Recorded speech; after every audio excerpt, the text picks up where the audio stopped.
যুবক, তোমার ভাগ্য সুপ্রসন্ন। তুমি একদিন উচ্চ স্থানে পৌঁছে যাবে। একদিন তোমার সুনাম দেশে দেশে ছড়িয়ে পড়বে। তুমি নির্দিষ্ট পথে যাত্রা করো।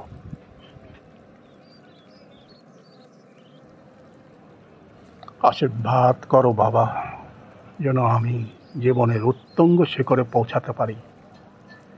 এই আশীর্বাদ করো। সাধু সাধু। এই ঘন অরণ্যের মাঝে তুমি পথ খুঁজে বেড়াচ্ছ। এখানে তো কোনো পথ নেই।